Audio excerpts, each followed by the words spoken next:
Eu acho que essa é uma pergunta que, na verdade, tem um espectro de resposta muito amplo. Assim como nós somos diferentes como pessoas, coisas diferentes também nos atraem. Nós não somos muitas vezes iguais, nós temos experiências diferentes, contextos de vidas diferentes. Então, isso faz também com que muitas e muitas vezes nós sejamos atraídos por coisas que são diferentes para cada um de nós.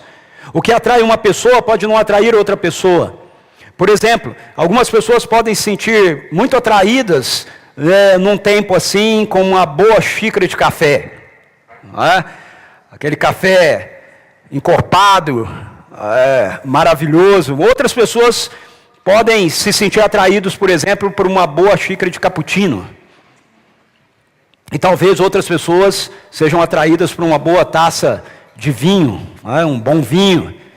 Então, somos pessoas diferentes e podemos nos sentir atraídos por realidades diferentes, por situações e circunstâncias diferentes. Dependendo de onde estamos também e dependendo com quem estamos, nós podemos ser atraídos por uma ou outra coisa.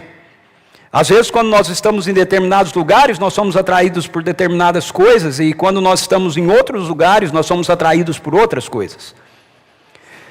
A atração é uma realidade na vida da gente. E a atração, ela se transforma muitas e muitas vezes em um problema para nós, quando nós somos atraídos por aquilo que não é nosso. Quando você se sente atraído por algo que não é seu, por uma realidade que não é sua, por um contexto ou uma situação ou alguma coisa que não lhe pertence, mas você se sente atraído por aquilo. Na verdade, você vai ter um sério problema na sua vida. Nós temos, por exemplo, no livro de sabedoria, num dos livros de sabedorias da Bíblia, o livro de Provérbios, o capítulo 5, quando o pai orienta o seu filho na sua sabedoria, dizendo para ele: não passe pela calçada da mulher imoral, para que você não seja atraído por ela. Então, algumas atrações são perigosas. Nós encontramos também no ensino bíblico, por exemplo, na sabedoria bíblica, através do apóstolo Paulo, Deus orientando a igreja, através da orientação de Paulo para Timóteo, de que nós não devemos ser atraídos pelo dinheiro. Nós não devemos amar o dinheiro. O dinheiro não pode exercer uma atração sobre nós. Porque as Escrituras nos dizem que o amor ao dinheiro, a atração pelo dinheiro, é a raiz de todos os males. É isso que as Escrituras nos dizem. Algumas coisas então que nos atraem, são coisas que nos destroem. Nem tudo que nos atrai é bom. Não é porque você se sente atraído por algo que aquilo seja conveniente para você. Não é porque você seja atraído por algo que você realmente deva buscar aquilo. O maior exemplo disso, talvez, dessa atração fatal, seja aquilo que aconteceu no Éden, no jardim. O texto bíblico nos diz em Gênesis capítulo 3 que quando Satanás, disfarçado da serpente, conversa com a humanidade, conversa com a mulher, com Eva, ele mostra para ela, ele faz para ela uma proposta em relação à árvore que estava no centro do jardim, a árvore do conhecimento do bem e do mal, a qual Deus disse que nós não deveríamos comer dela, dizendo: olha, se você comer do fruto dessa árvore, você vai ser como Deus. O que Satanás estava dizendo para a humanidade é: se você comer dessa árvore, você pode se tornar um Deus independente de você estar sob o governo de Deus. Você pode continuar usufruindo da vida sem precisar estar ligado a Deus. E o texto nos diz que Eva olhou para o fruto e ela sentiu-se atraída por ele. O fruto foi atrativo para os seus olhos. Ela viu que ele poderia ser bom para o seu paladar. E além de tudo ia trazer para ela um conhecimento secreto que ela não tinha. E quando ela come do fruto, na verdade o que acontece, como resultado, é caos. Então aquela atração do jardim trouxe caos para nós. trouxe caos para a nossa vida. Então, o que é que te atrai? Pelo que é que nós nos sentimos atraídos? E mais, por que disso? Por que sentimos atração? Se isso é assim, se a atração é uma realidade perigosa, se nós podemos nos sentir atraídos por situações, contextos, circunstâncias, realidades que podem nos prejudicar, por que Deus permitiu que a gente sentisse atração? Por que nós somos atraídos? A resposta bíblica para isso é, na verdade, que nós nos sentimos atraídos porque Deus nos criou para sentir atração.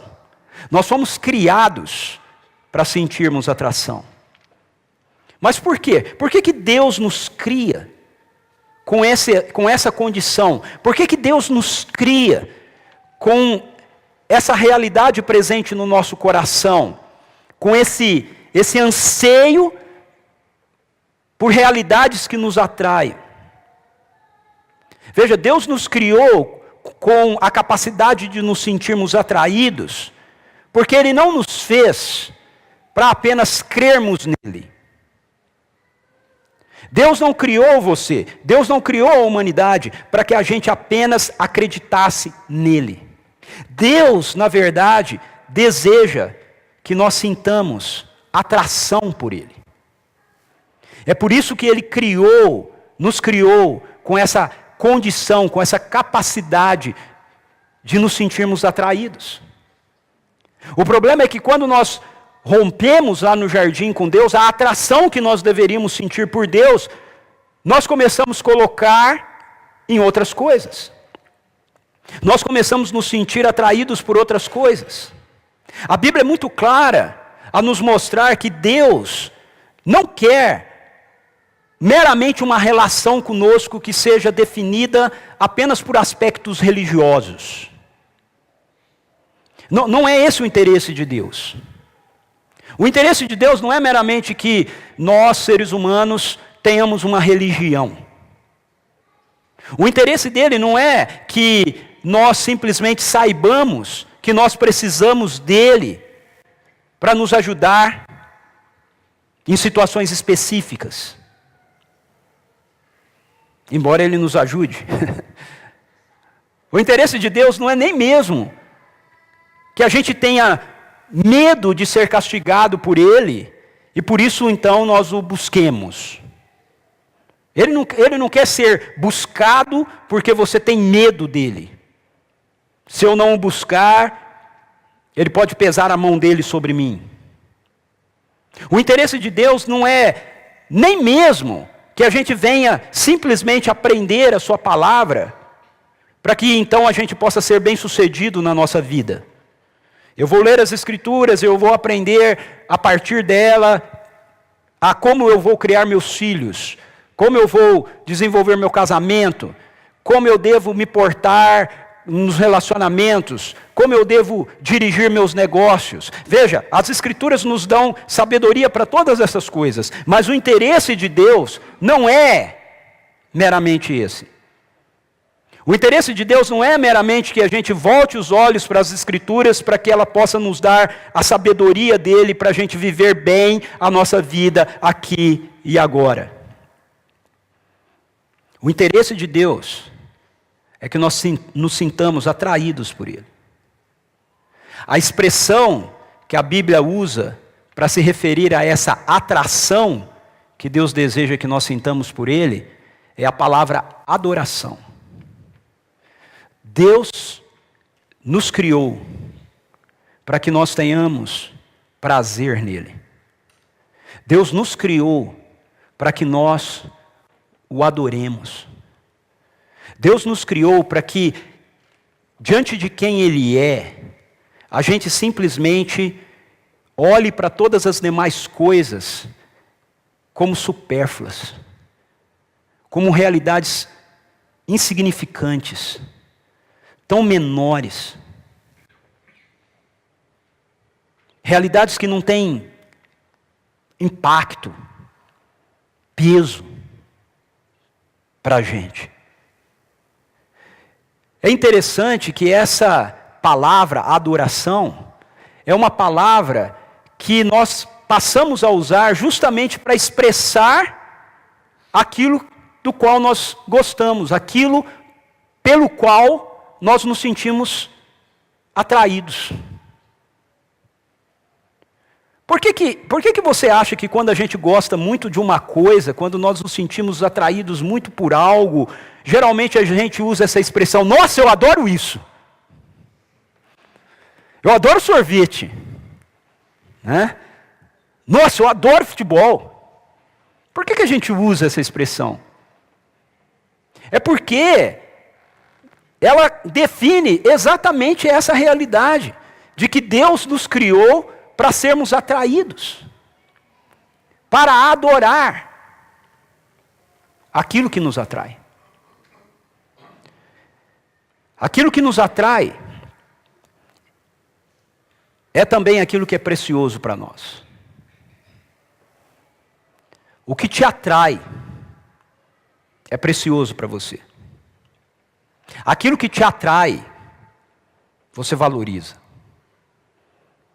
Aquilo que te atrai, você olha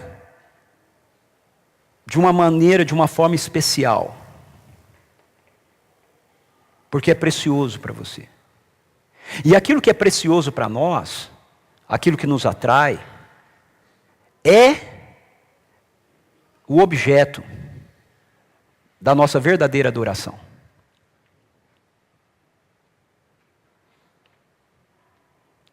Essa é uma realidade com a qual a gente precisa confrontar o nosso coração.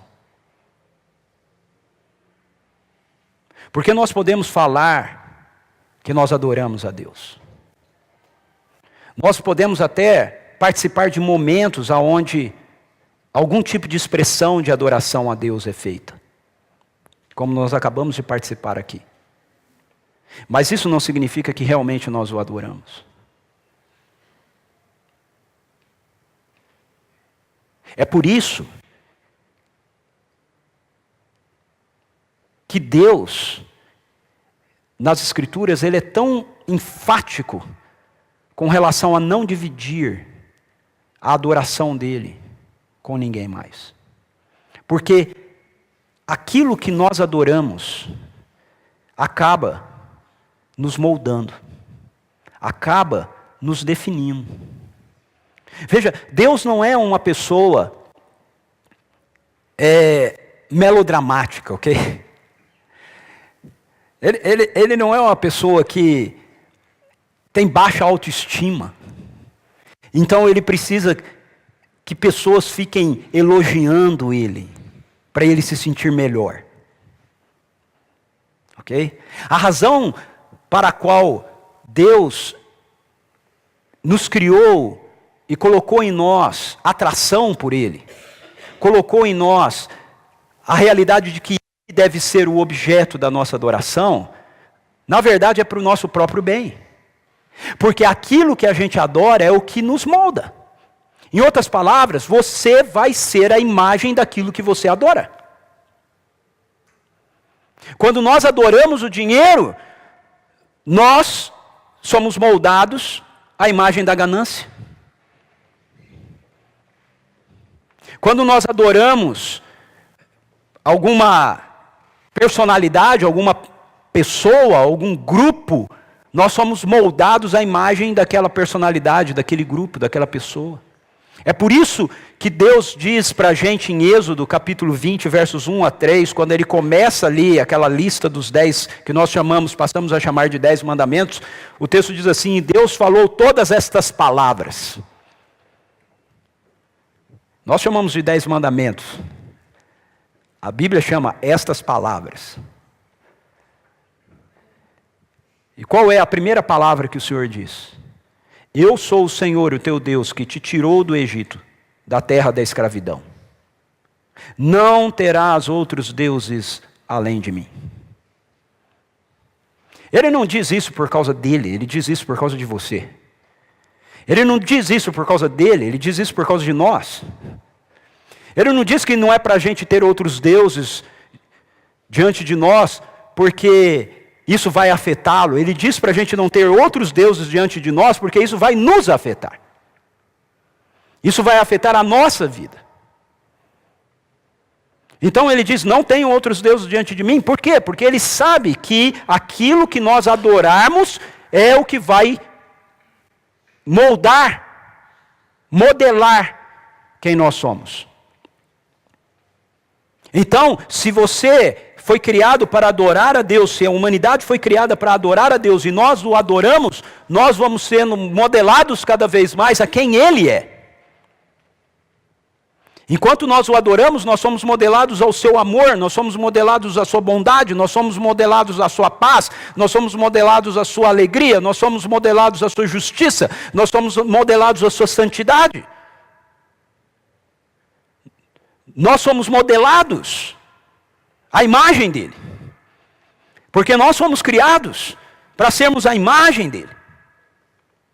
Então, a questão aqui é, se isso é assim, nós nos sentimos atraídos por Deus?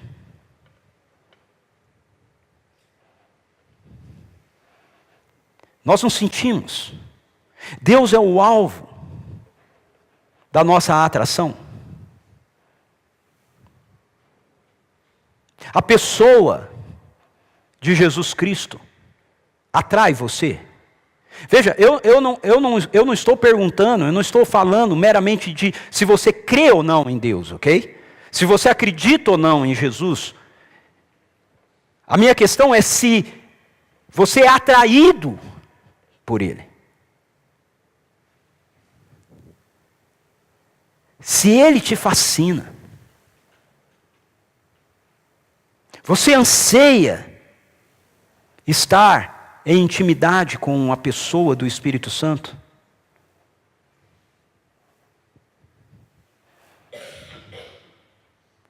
Jesus é mais fascinante para você do que o seu namorado? A ponto do seu namorado dizer, eu quero transar com você, e você diz, não, não, não. Jesus me fascina.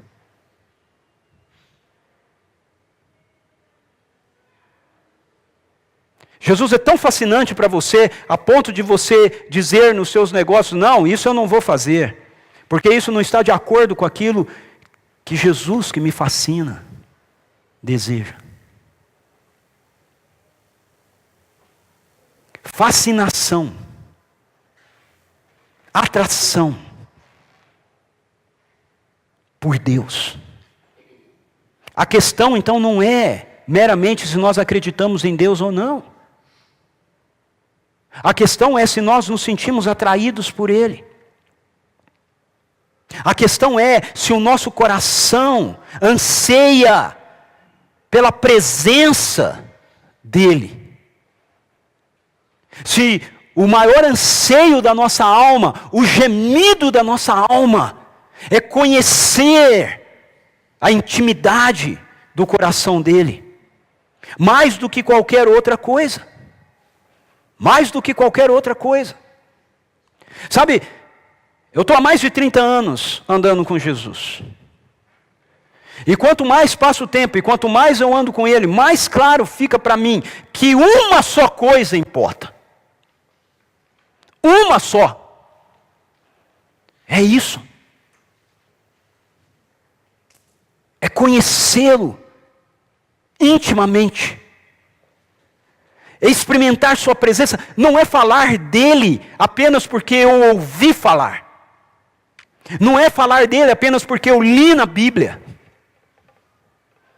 O que é muito bom ler na Bíblia, ok? Mas é falar dele porque eu o conheço intimamente. No Antigo Testamento nós temos um livro que tem o nome de Números.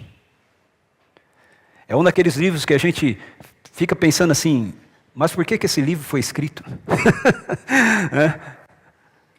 Números ainda é um pouco melhor que o Levíticos. Mas por que esse livro chama Números? Porque no livro tem muito número. É por isso que ele chama números. Okay? No livro você tem muitas estatísticas. No livro você tem muitos nomes. No livro a tribo de fulano tinha tantas mil pessoas. E aí começa a narrar lá. A genealogia do fulano era para Beltrano e Ciclano. Né? E você vai tendo lá cada tribo sendo mencionada. Você tem 2 censos que são feitos dentro do número do livro de números. Então você tem um número dos israelitas que saíram do Egito, o número dos israelitas que chegaram na terra prometida. Tudo é número. Por isso que chama números. Mas no meio de todos esses números, no meio de todas essas estatísticas que nós temos ali, a gente vai percebendo algo muito significativo.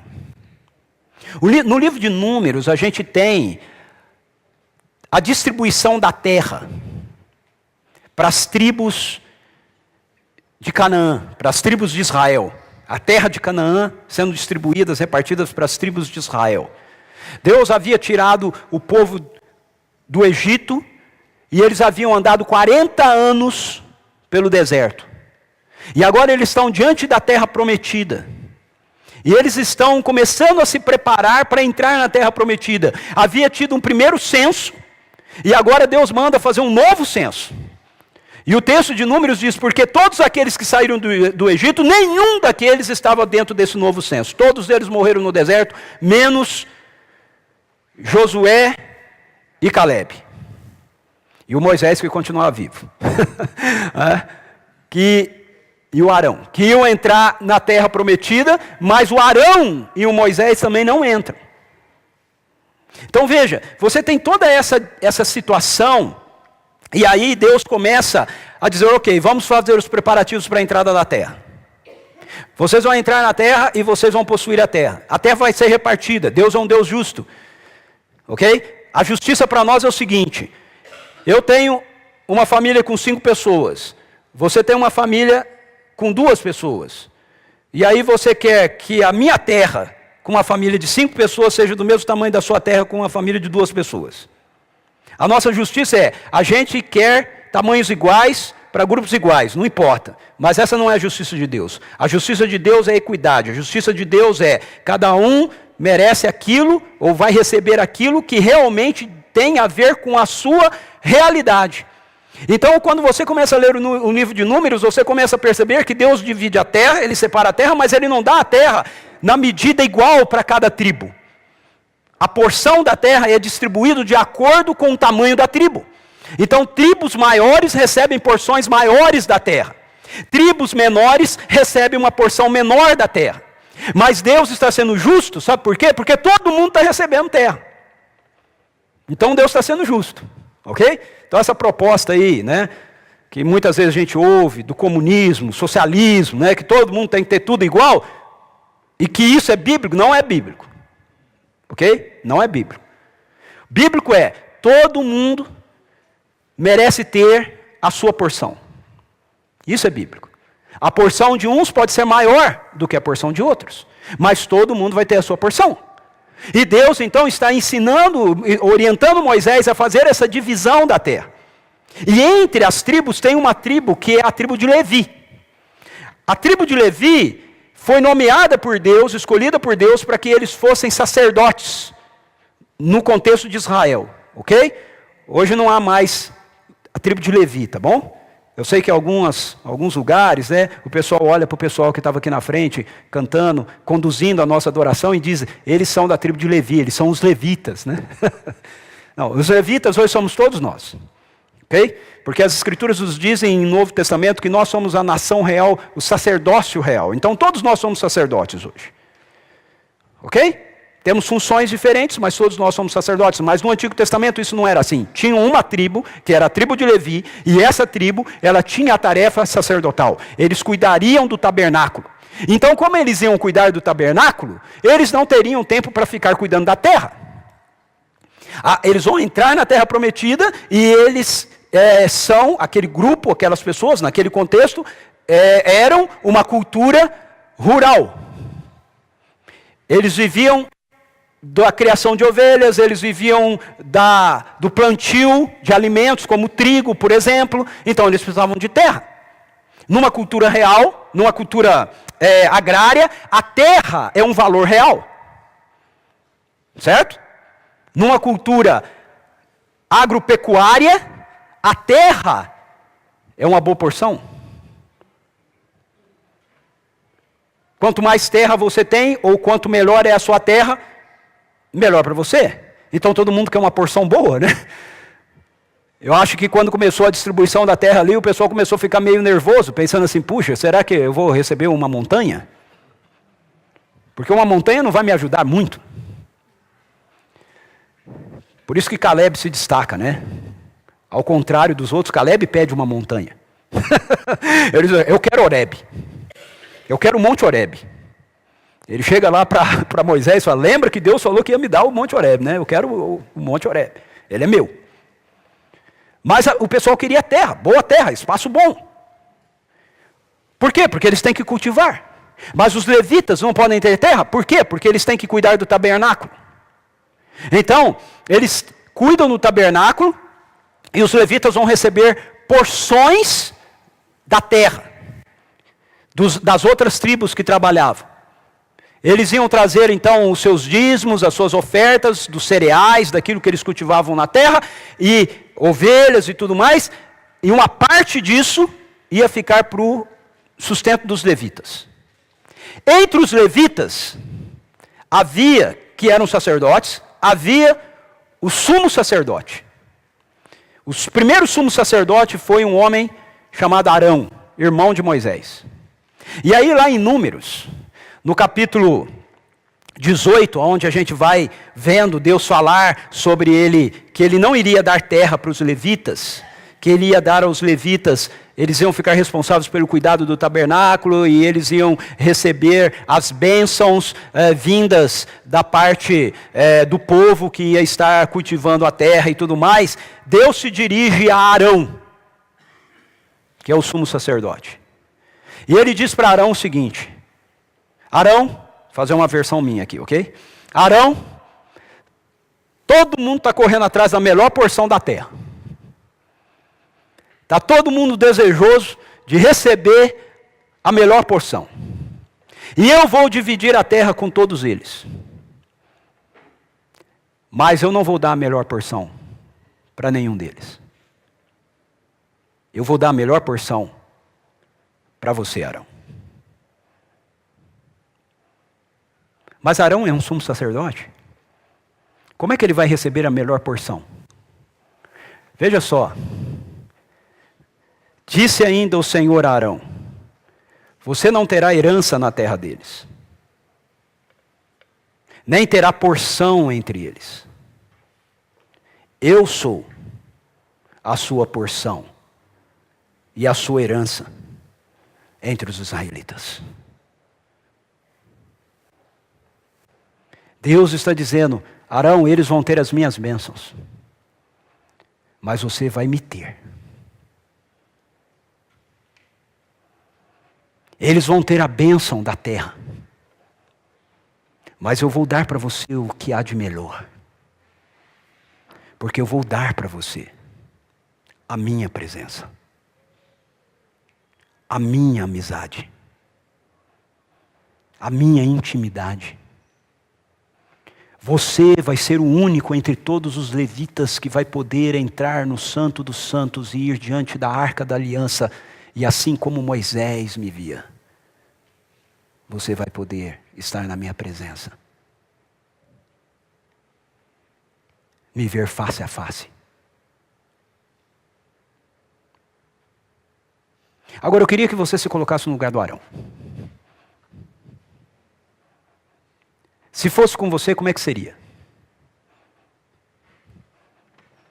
Vamos imaginar hipoteticamente, estamos aqui e Deus chega e fala assim, olha, a cidade aqui é minha. Eu mando vinhedo. A turma aí acha que as coisas são deles, mas não, são minhas. E vocês são meu povo. E a partir de agora eu vou fazer o seguinte. Eu vou pegar tudo que tem na cidade e eu vou dividir entre vocês, porque vocês são meu povo. Eu vou dar uma grande casa de cada condomínio para cada família de vocês que são meu povo. Eu vou dar uma porção dessa cidade aqui, para cada um de vocês. Mas aí Deus chega para você e fala assim, mas para você eu não vou dar não. Para você eu vou dar algo melhor. Para você eu não vou dar um carro. Para você eu não vou dar dinheiro. Para você eu não vou dar uma grande casa. Para você eu não vou dar um apartamento na praia. Para você eu não vou dar recursos para você ter uma casa em Miami. Eu vou dar isso para os outros aí. Mas para você eu vou dar algo muito melhor. Para você eu vou dar o privilégio de me conhecer. De uma maneira que nenhum desses outros vai me conhecer. Seja honesto. Não precisa responder para mim, ok? Responda para você mesmo. Não adianta querer responder uma coisa que você não vai responder direito, porque Deus conhece seu coração, ok? Então larga a mão de ser bobo e tentar responder um negócio que não é verdade. Porque a coisa começa a mudar quando a gente começa a responder a verdade. Se Deus fizesse essa proposta para você, como Ele fez para Arão, você aceitaria?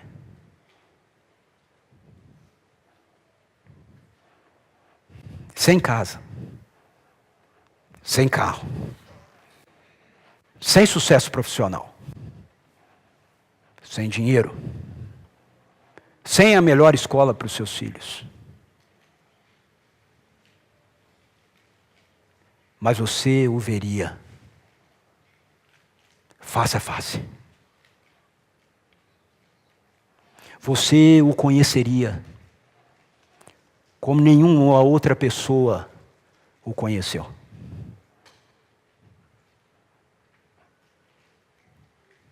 De acordo com Deus, Ele é a melhor porção para nós.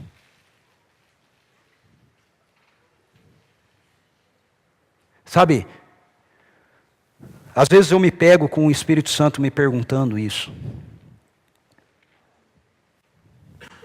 Se você for a sua vida toda pastor de uma igreja,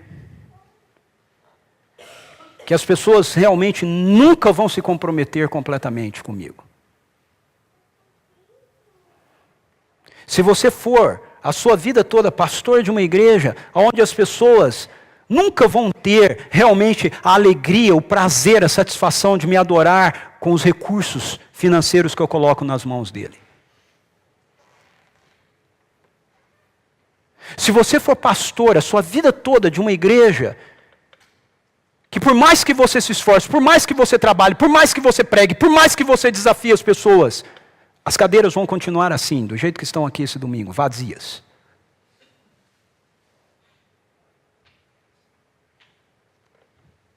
Mas eu te der a minha presença. Quando você estiver dentro do seu carro e você disser assim, Senhor Deus, a minha presença, encher o teu carro. Quando você estiver dentro do seu escritório e você disser assim, Senhor Jesus, eu me mostrar ali para você.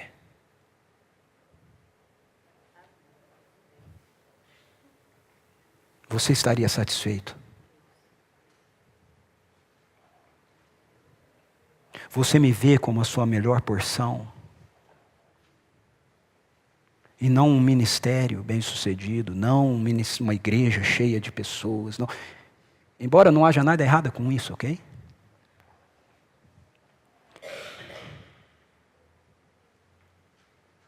Isso talvez não possa fazer muita diferença para você, mas isso faz muita diferença para mim. E eu garanto que isso faz muita diferença para o Pedro, isso faz muita diferença para quem é pastor. Qual é a maior porção para nós? O ministério? Ou uma vida de intimidade com Ele? Qual é a melhor porção para você? O que você tem, o que você conquista, aquilo que Deus te dá? Ou a intimidade com Ele?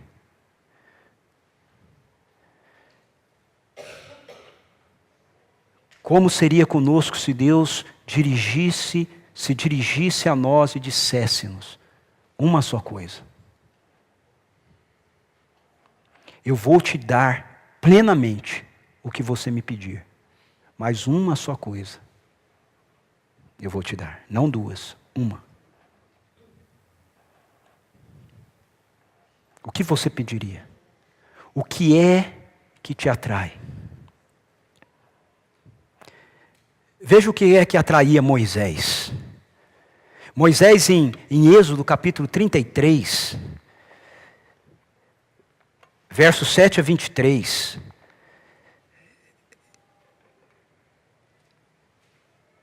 Eu gostaria de ler esse texto com você, ok?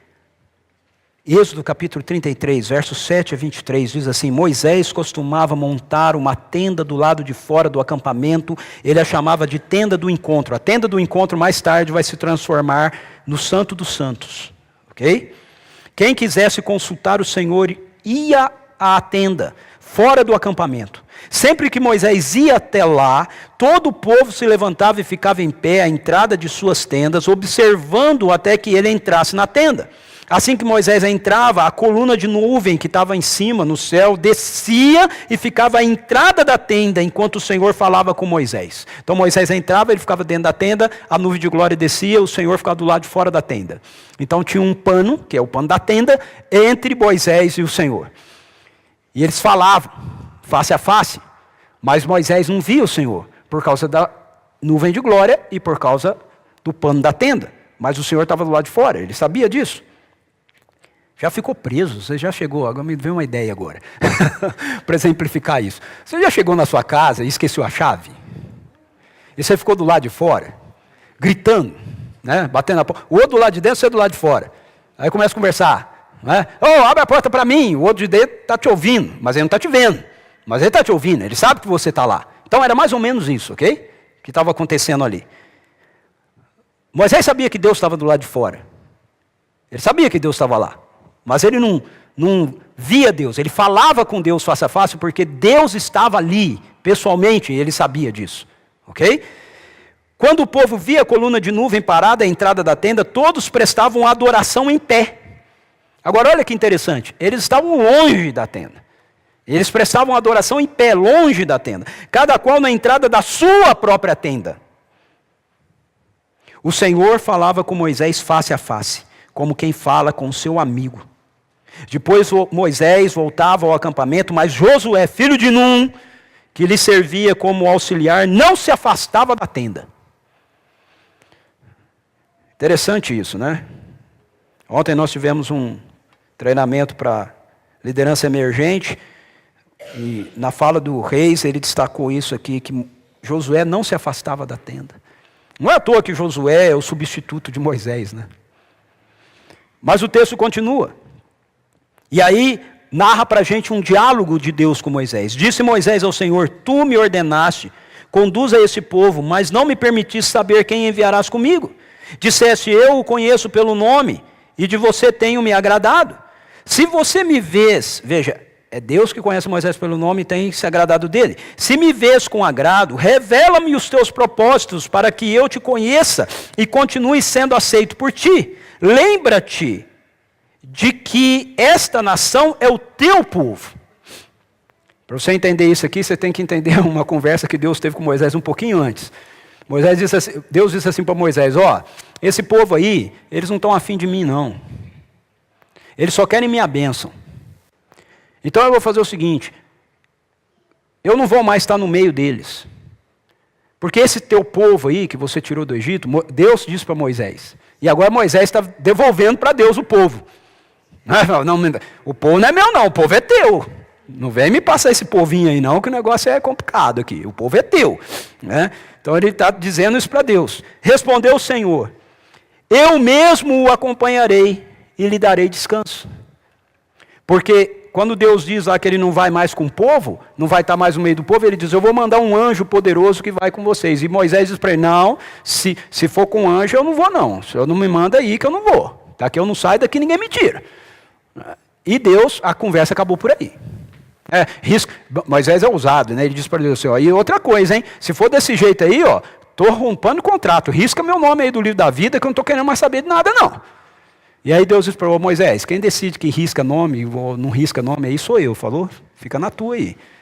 Ok? E aí a conversa para por aí. E ela é retomada agora aqui. E aí o Senhor, ele está reclamando com Deus, porque Deus não disse para ele se ele ia mandar só o anjo ou se ele ia junto mesmo. E aqui ele está dizendo, ok Moisés, ok, eu vou junto. Eu não vou mandar o anjo não, eu vou com você. Ok?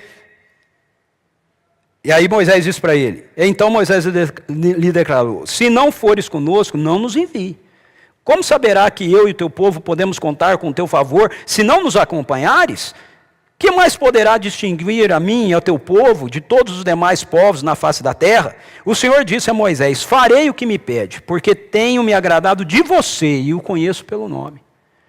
Então, está combinado, eu vou com você, não é por causa do povo não, é por causa de você. Então disse Moisés, agora olha só, o que atrai Moisés? Qual é a fascinação dele? Qual é a atração dele? Não é a terra prometida. Olha o que ele diz. Então disse Moisés, peço que me mostre a tua glória. O povo podia estar interessado na terra. Moisés estava interessado em ver a glória de Deus. E aí Deus diz assim, e é muito interessante essa resposta de Deus, né? E Deus respondeu, diante de você farei passar toda a minha bondade, e diante de você proclamarei o meu nome, o Senhor, e terei misericórdia de quem eu quiser ter misericórdia, e terei compaixão de quem eu quiser ter compaixão. E acrescentou, você não poderá ver a minha face, porque ninguém poderá ver-me e continuar vivo. Moisés, quando ele diz para Deus assim, mostra-me a tua glória, ele está dizendo, deixe-me te ver fora da nuvem. Eu não quero ver o Senhor escondido na nuvem. Eu não quero ver o teu vulto. Eu quero ver o Senhor face a face. E Deus diz para ele, Moisés, eu vou fazer passar toda a minha bondade, toda a minha misericórdia diante de você. Mas eu gosto muito de você. E eu quero que você complete aquilo que eu dei para você fazer aí. Então você não pode ver a minha face, porque o dia que você ver a minha face, você vai morrer. Ninguém vê a minha face e vive. Todo aquele que vê a minha face morre. E Moisés anseia por isso. E Deus se sente atraído pela atração que Moisés tem por ele. E aí Deus diz para Moisés, há aqui um lugar perto de mim, onde você ficará em cima de uma rocha. Quando a minha glória passar, eu o colocarei numa fenda da rocha e o cobrirei com a minha mão até que eu tenha acabado de passar. Então tirarei a minha mão e você verá você verá as minhas costas, mas a minha face ninguém poderá ver. Eu acho isso muito lindo, ok? Porque, veja, Deus percebe que Ele é realmente a obsessão de Moisés, o seu maior desejo, a sua atração. E aí, Deus se rende a isso. Eu gosto desses textos, porque esses textos aqui faz com que os teólogos fiquem tudo perdidos, né? Porque Deus muda de ideia. Deus muda de ideia.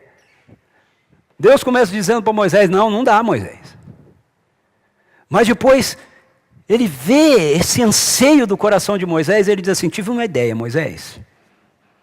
Tive uma ideia. Não vai dar para ser do seu jeito, mas eu acho que vai satisfazer você um pouquinho. Ó, tem uma rocha aqui que tem uma fenda. Eu vou botar você nela e você fica na fenda, dentro da fenda. E aí eu vou passar por você. Mas Quando eu for passar, eu vou botar a minha mão na fenda. Ok? Para cobrir a fenda. E aí eu vou passar. Mas eu vou passar pela fenda. E eu vou tirar a mão só depois que eu passar. Aí você vai me ver pelas costas. E aí ele põe Moisés lá, Moisés sobe lá, entra na fenda, Deus cobre a fenda, e aí Deus passa por Moisés. E aí ele tira a mão. E Moisés dá aquela vislumbradinha assim nas costas de Deus. E é o suficiente para o capítulo 34 dizer para a gente que a face de Moisés ficou com um brilho intenso.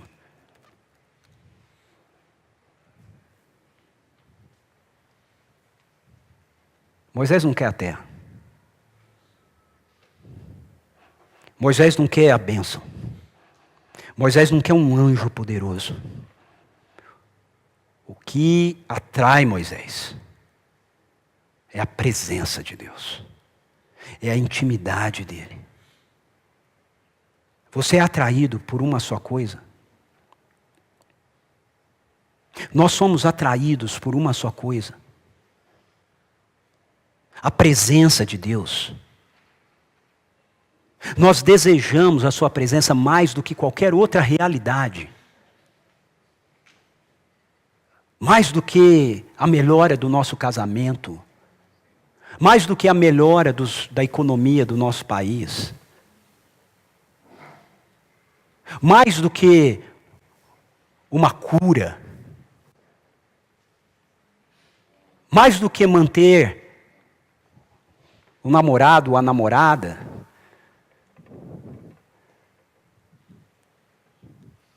Mais do que sermos bem-sucedidos naquilo que a gente realiza.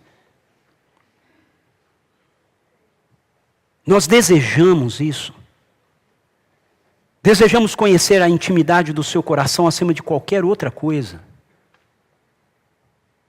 Veja o que Jesus diz para a gente em João capítulo 14.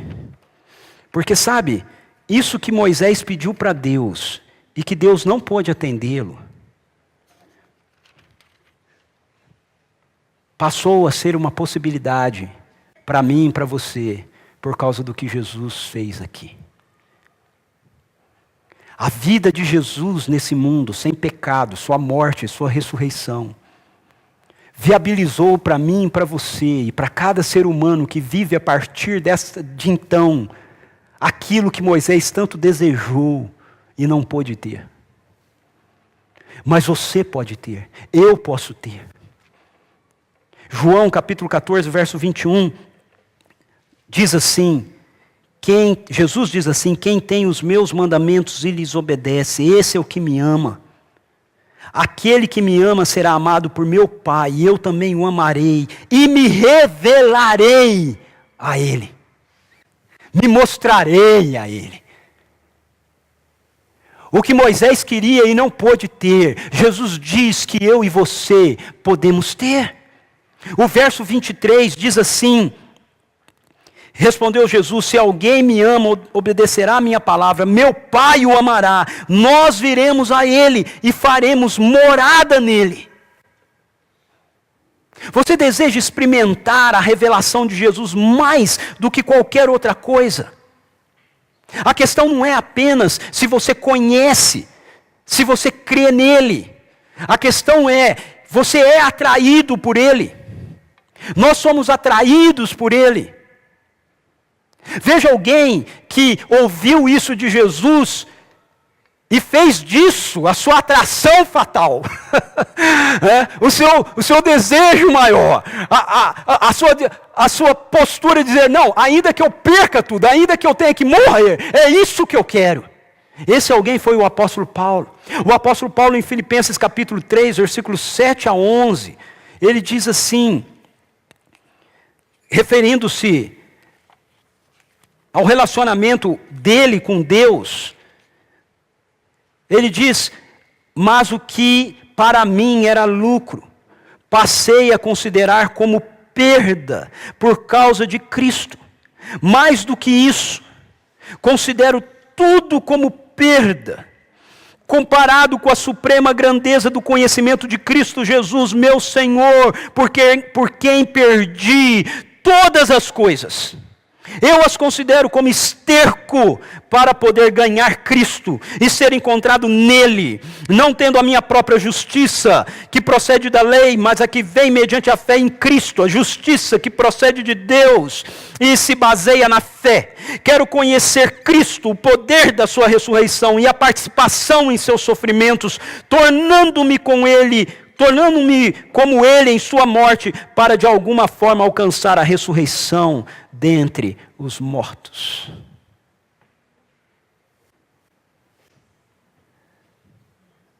Como é isso, gente?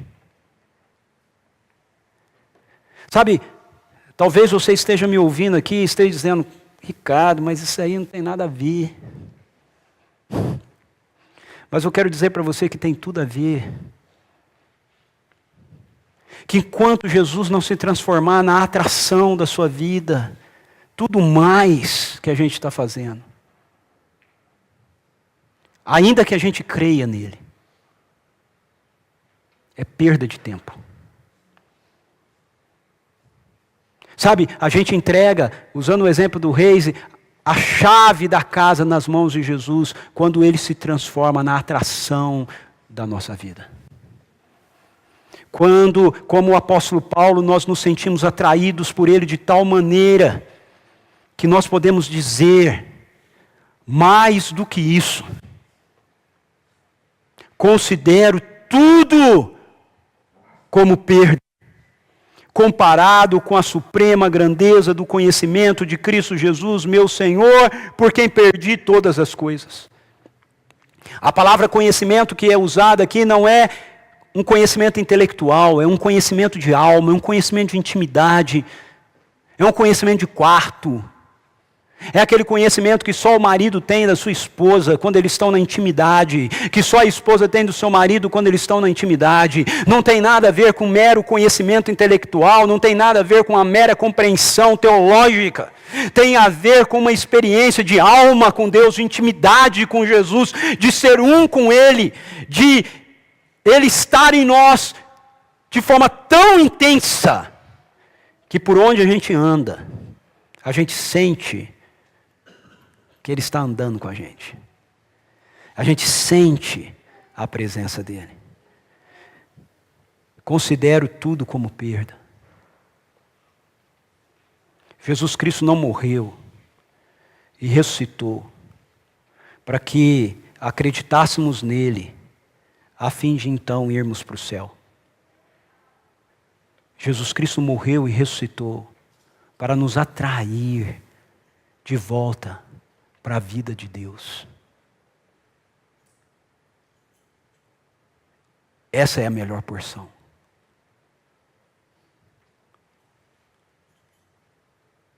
Esse é o bem mais precioso. Você o quer. Você o quer mais do que qualquer outra coisa. Você o quer mais do que seus vícios. Você o quer mais do que os seus pecados. Você o quer mais do que o seu sucesso. Você o quer mais do que a aprovação das pessoas. Você o quer mais do que a garantia de que as pessoas vão permanecer ao seu lado. Você o quer. Uma só coisa. Uma só coisa. O que você tem de mais precioso?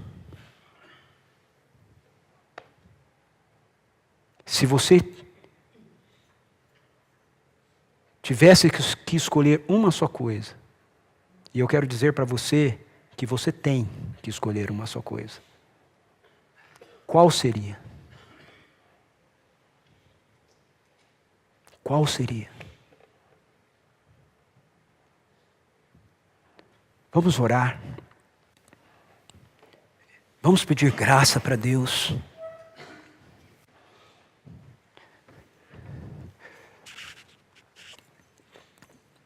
Não vamos lidar com isso como se fosse algo simples ou fácil para a gente, porque não é. Não é. Se fosse, estaria cheio de Moisés no Antigo Testamento, não um Moisés. Se fosse, as pessoas não ficariam na tenda do encontro, diante da porta das suas tendas, mas todas elas iriam para a tenda do encontro. Se fosse fácil para nós, não teria um Josué que permanecia na tenda do encontro. Eles teriam que tirar sorte entre eles para saber quem que seria sucessor de Moisés.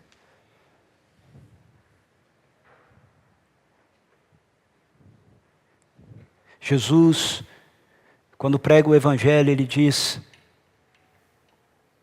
arrependam-se e creiam no Evangelho. Sabe, muitas coisas não mudam na vida da gente porque a gente tem fé, mas antes a gente não tem arrependimento. E fé sem arrependimento não resolve nada. Primeiro a gente tem que ter arrependimento, primeiro a gente tem que ter quebrantamento. E aí a gente precisa expressar a nossa fé nele. Não no nosso esforço, não na nossa obra, mas na obra de Jesus. No que ele fez por nós. Vamos orar então, coloque o seu coração diante do Senhor.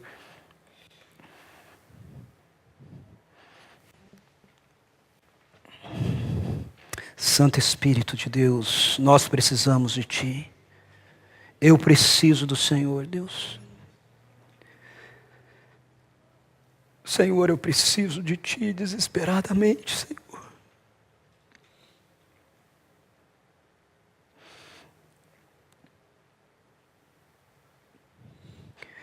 Tu me destes o maior de todos os privilégios. Destes a cada um de nós o maior de todos os privilégios. Receber a Sua vida em nós. Viver a partir da Sua vida em nós. Mas, Senhor, a gente não valoriza isso. Não do jeito que deveríamos valorizar. Espírito Santo, eu peço que o Senhor gere em nós, nosso coração, em nós que estamos aqui, em nós que ouvimos a Tua palavra, naqueles que não estão aqui essa manhã, naqueles que estão reunidos em outros lugares, que Te adoram também, ó Deus. Eu peço pela Tua igreja, Senhor. Senhor, eu peço pela Tua igreja, Senhor. Jesus, o Senhor não morreu naquela cruz, ó Deus, para ser desprezado por aqueles que o Senhor alcançou. Ah, Deus, quebra o poder, Senhor, do pecado, ó Deus, na nossa vida. Senhor, quebra o poder, Senhor, de mamon, Senhor, na nossa vida. Quebra o poder, ó Senhor Deus, de qualquer outra coisa que nos atraia mais do que Jesus nos atrai, Senhor. Oh, Senhor, não adianta nada, oh Deus, nós temos lugares de reuniões lotados de pessoas. Se o efeito disso na nossa vida, Senhor, não é o Teu reino em primeiro lugar, não adianta nada, Senhor, nós lermos a Tua palavra, nós cantarmos e nós fazermos um monte de coisas religiosas, ó Deus. Se o objetivo do nosso coração é tão somente garantir, ó Deus, que o nosso prazer pessoal, o nosso projeto pessoal seja garantido, Deus. Nós não queremos um anjo poderoso indo na nossa frente, Senhor. Nós não queremos uma porção de terra, ó Deus. Senhor, eu não sei os meus irmãos e irmãs que estão aqui, mas eu quero dizer para o Senhor que eu não quero, Senhor, eu não quero uma casa, eu não quero um carro, Eu não quero um ministério bem-sucedido, eu não quero nada dessas coisas. Eu quero o Senhor, eu quero o Senhor. Eu quero conhecer o Senhor, eu quero ver o Senhor, eu quero ver tua face. Eu quero estar cheio da tua vida, Jesus. Cheio da tua vida. Eu quero que ela flua de mim, abençoando o mundo, Senhor. Abençoando a vida das pessoas, curando, libertando, salvando, Senhor. Livra-me de mim mesmo, Senhor. Livra-me de mim mesmo, Senhor. Livra-me de mim mesmo, Senhor. Traz arrependimento para a tua igreja, Senhor. Traz quebrantamento para a tua igreja, Senhor. Eu oro por essa igreja aqui. Eu oro, Senhor, por pessoas que domingo após domingo estão aqui, em Jundiaí, em Valinhos.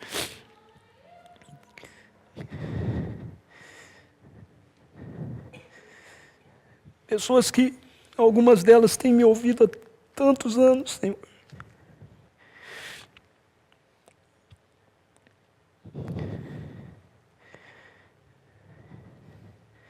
Eu peço que o Senhor tenha misericórdia delas. Tenha misericórdia da nossa igreja, Senhor. Tenha misericórdia dessa igreja, Senhor.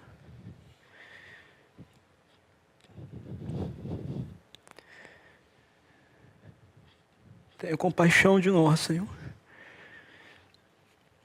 Obrigado porque a tua graça nos é oferecida em Cristo Jesus.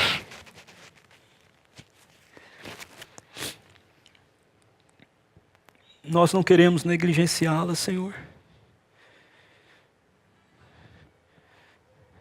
Nós queremos que o Senhor seja a nossa atração. Seja a nossa atração, Senhor. Atraia-nos a Ti. Atraia-nos a Ti, Senhor. Em nome de Jesus.